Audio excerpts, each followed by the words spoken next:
Hello everyone, good morning, welcome back to my channel. আশা করি আপনারা খুব ভালো আছেন আর আমরাও বেশ ভালো আছি। তো এখন সকাল 8টা বাজে, ছাদে এসেছিলাম, কাপড় জামাগুলো মেলে দিয়ে গেলাম, ধোয়া জামা কাপড়গুলো। তো এবার নিচে যাবো, গিয়ে ঘর বারান্দা মুছবো, রান্নাবান্না করবো। অন্যদিন কী করি, অন্যান্য রবিবার দিনগুলো আমার সকালেই রান্না হয়, কারণ ছেলেটা ওই বালি যায় পাথফাইন্ডারে, ও যেহেতু শনি রবিবার ক্লাস থাকে। কিন্তু কথা হচ্ছে ছেলেটার কাল থেকে হঠাৎ খুব জ্বর। তো সাথে সাথেই কালকে দুপুর থেকে সেই যে বিছানায় পড়েছে, মানে খুব ধুম জ্বর। হাজব্যান্ডকে আবার ফোন করলাম, হাজব্যান্ড এসে একটু সকাল করে এসে ছেলেটাকে ডাক্তারের কাছে নিয়ে গেল। ডাক্তার দেখিয়ে ওষুধ সঙ্গে সঙ্গে চালু হয়ে গিয়েছিলো, সেই কারণে আজকে উঠে বসেছে। কিন্তু আজকে ওকে পাথফাইন্ডার যেতে দেবো না, কারণ রাস্তাঘাটে বেরোবে, এত রোদ্দুর, বিপদ আপদ মানুষকে বলে আসে না বলুন। আর এখন আমাদের এমনিই সময় খারাপ যাচ্ছে। তো যাই হোক, সেই কারণে বেলাতেই রান্নাবান্না করবো, গিয়ে ঘরগুলো মুছে নেব। আর মায়ের টিভিটা তো আগেই ভেঙে গিয়েছিল, আপনাদেরকে তো বলেছি যে মায়ের টিভিটা ভেঙে গেছে। তো যাই হোক, একটা অনলাইনে টিভি অর্ডার করে দেওয়া হয়েছে। দেখুন না, মা না একা থাকে তো সন্ধ্যের দিকে, এত বলি কাকিমাদের কাছে গিয়ে যেতে বা করতে, মা বলে আমার গল্প করতে কারোর সঙ্গে অত ভালো লাগে না। মানে বাবা মারা যাওয়ার পর না মা অন্যরকম হয়ে গেছে, তো সেই কারণে কোথাও যেতে চায় না। এবার ঘরের মধ্যে টিভিটা নেই, এবার বাবার ছবিটা নিয়ে সেই সব সময় বসে থাকে একলা মনে, চিন্তা করে। এবার দেখুন, মৃত মানুষ, হ্যাঁ তিনি হচ্ছেন আমার বাবা, ঠিক আছে, কিন্তু মৃত মানুষের ছবি সব সময় কাছে নিয়ে বসে থাকাটা বা করাটা, ওটা কিন্তু একদম ঠিক না। ওটা একটা নেগেটিভিটি, একটা নেগেটিভ এনার্জি কাজ করে, তাই না? তো যাই হোক, সেই কারণে মায়ের দেখছি কদিন ধরেই শরীর খারাপ, আমার এই হচ্ছে আমার ওই হচ্ছে করছে। তারপরে একই চিন্তা করছে না বারবার। তো যাই হোক, সেই কারণে হাজব্যান্ড বললো আমার এখন যতই টাকা টানাটানি থাক, আমি একটা টিভির ব্যবস্থা করে দিই মাকে। তো সেই কারণে মাকে একটা টিভির ব্যবস্থা করে দেওয়া হয়েছে, অনলাইনে অর্ডার করে দেওয়া হয়েছিল। তো গতকাল রাত্রে অর্ডার করা হয়েছে, আজকে সকালেই ওই ডেলিভারি বয় ফোন করেছে যে টিভিটা নিয়ে বাড়ির কাছাকাছি এসে গেছে আর কি। তো মায়ের ওখানেই পাঠিয়ে দেওয়া হচ্ছে, কারণ আমরা বাড়িতে নিয়ে এসে কী করবো, আবার তো আমাদেরকে নিয়ে যেতে হবে, তাই না? তো সেই কারণে মায়ের ওখানেই যাচ্ছে টিভিটা। আর ওই পুরানো যে টিভিটা আছে ওটার এক্সচেঞ্জ করে ওই 300 কত টাকা মতো ফেরত দেবে। টিভিটার দোষ নয়, টিভিটা বহুদিনের টিভি, মানে প্রায় ওর বয়স হয়ে গেল হচ্ছে 15-16 বছর হয়েই যাবে, কারণ আমাদের বাড়িতেই চলেছে 7-8 বছর, তারপরে আবার মায়ের কাছেই দিয়েছি 6-7 বছর হয়ে গেল। তো সেই কারণে আর কি আমাদেরই পুরনো টিভি ওটা। তো যাই হোক, সেই কারণে আর কি টিভিটা রিটার্ন করতে ওই 300-350 টাকা মতো দেবে আর কি রিটার্ন করে। তো যাই হোক, পরে থেকেও তো লাভ নেই, 300-350 টাকাটাই হচ্ছে অনেক টাকা। তো সেই কারণে ওটা ফেরত দিয়ে দেওয়া হচ্ছে, দিয়ে নতুন টিভি একটা মানে এসে যাবে মনে হয়, এতক্ষণ এসে যাবে। তো যাই হোক, বিকেলের দিকে আমি আর হাজব্যান্ড যাবো, গিয়ে টিভিটা একটু লাগিয়ে দিয়ে আসতে হবে, কারণ কোনো রকম কাউকে যদি আবার ডেকে লাগানো হয়, কোনো মেকানিক্সকে দিয়ে, সে আবার 1 কোটি টাকা চার্জ করবে, তার থেকে আমরা গিয়ে লাগিয়ে দেবো। নতুন টিভি লাগানোটা কোনো ব্যাপার না, হাজব্যান্ড নিজেই পারবে লাগাতে। তো ওপর থেকে যাচ্ছিলাম নিচে, ভাবছি যে দেখে যাই এই ঘরে আলুর কী কন্ডিশান। এই দেখুন না, আলুগুলো অনেক আলু পচে গেছে, মানে এরকম ঠান্ডা জায়গায় আছে তাতেই আলুগুলো পচে যাচ্ছে।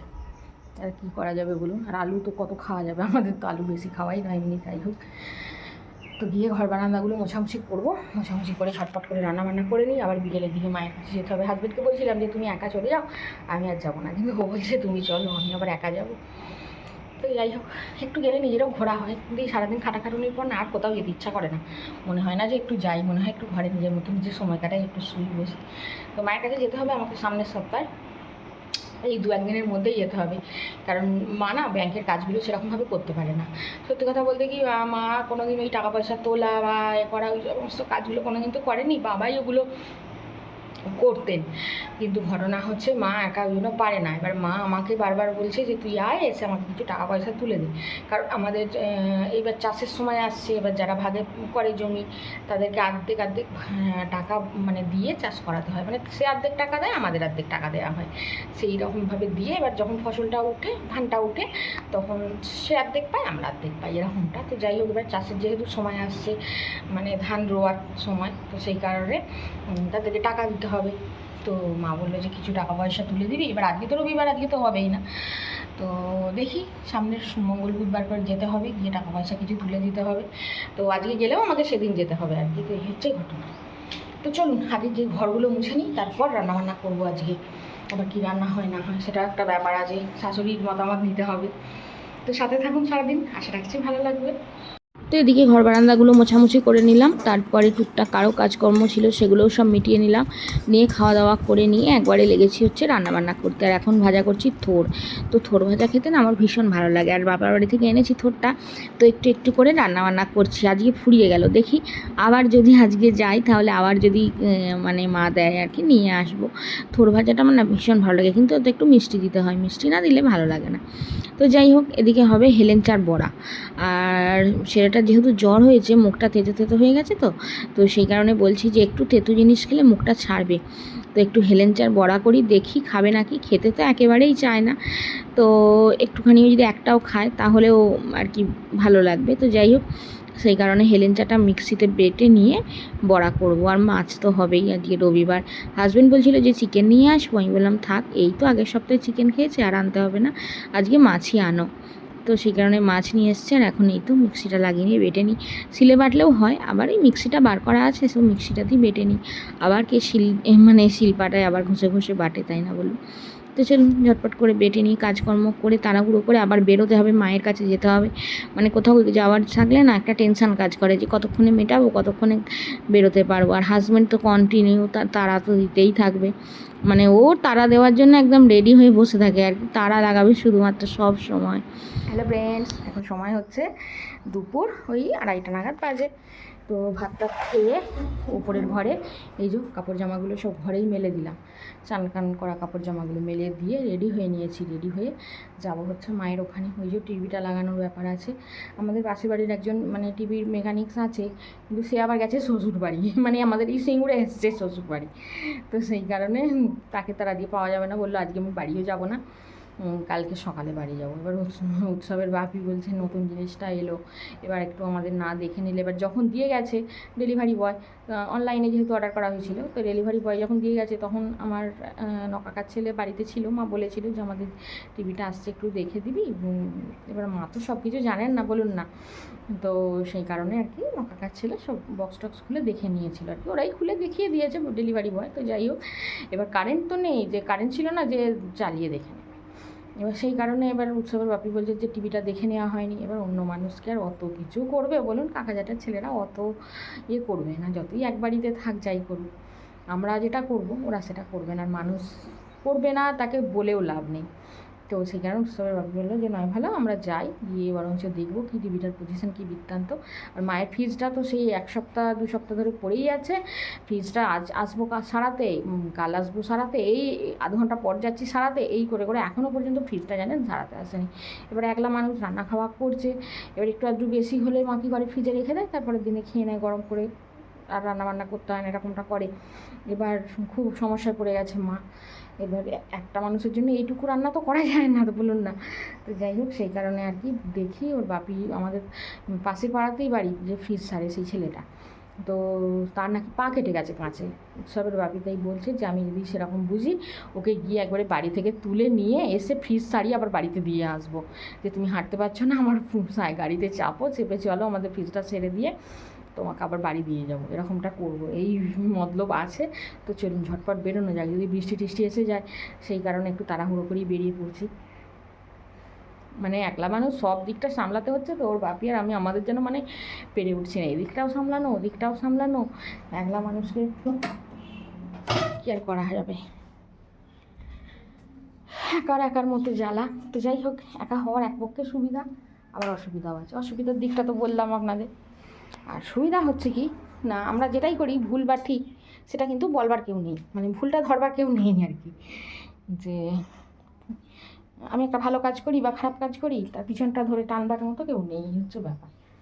তো চলুন ওর বাপিকে বলি যে বাসনের ঝাঁকটাকাগুলো ঘরে ভরে দাও, চুলটা আঁচড়ে নিয়ে বেরিয়ে পড়বো। আর গরমে কী পরবো বলুন না, কিছু পরতেও ভালো লাগে না, আর কিছু একটু মুখে মাখবো সেও এই গরমে মাখাও যাবে না, তো খালি চুলটা আঁচড়ে নিয়ে একটু সিঁদুরটা পরে একটা টিপ পরে বেরিয়ে পড়বো, একটা ওড়না নেবো ব্যাস। আর সেইভাবে আর সাজগোজ করার এনার্জিও লাগে না, ভালোও লাগে না। এখন মনে হয় কোথাও একটু, এখন সব জায়গায় শুধু দায়িত্ব মেটানোর জন্য যাওয়া, এই হচ্ছে ব্যাপার। চলুন চুলটা আঁচড়ে নিই, আসছি। হ্যাঁ তুমি তাই, হ্যাঁ তুমি সব, আর রবি কাকু এলে ঠিক টাইমে খুলবে, বেলের সুইচটা দিয়ে দিলাম।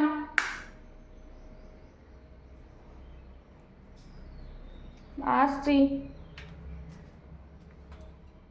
বাবা জুতোগুলো পরে যাই গো, ঘাম দিচ্ছে তো, গরমে অতিরিক্ত গরম। ছাতা পাতা নিয়েছো? আমি তো ছাতা পাতা কিছু নিইনি গো।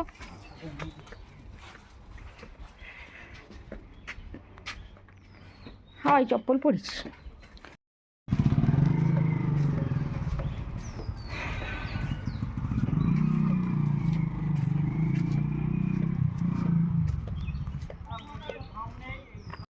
এসে বললাম, এই তো বাইকটা রেখে দিয়েছি, বড়মশাই চলে গেছে বাড়িতে। এটা হচ্ছে আমাদের বাড়ি, এই যে।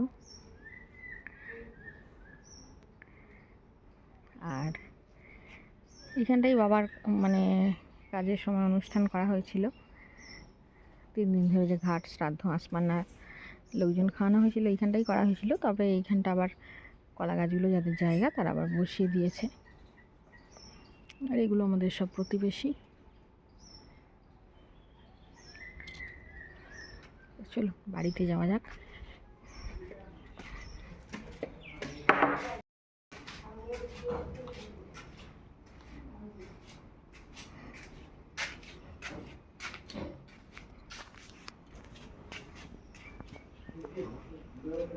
মানে চাল শুকনো দিয়েছে। স্ক্রুড্রাইভার ছোট ছিল,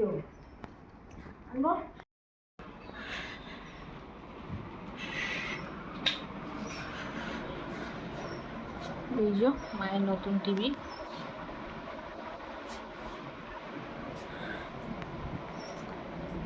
সব সেট করা হচ্ছে।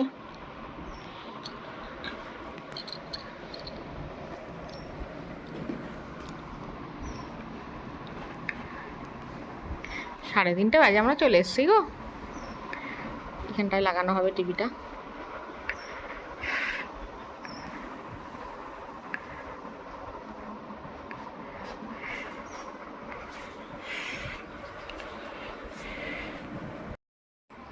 দিয়ে চলে আসুন।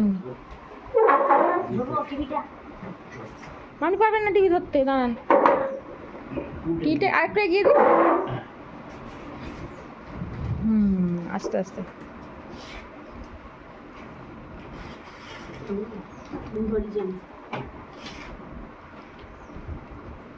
তারগুলো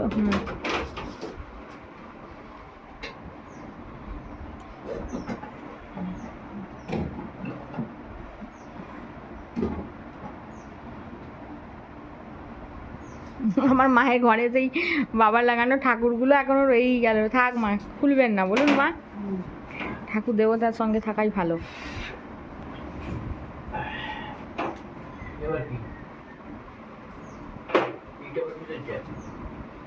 ওটা সেই আগেকার টিভিটার বক্সেরটা খুলে দাও, ঝামেলা সব নামবে দাও। ওটা সেট আপ বক্সের একটা মনে হয়, দেখো।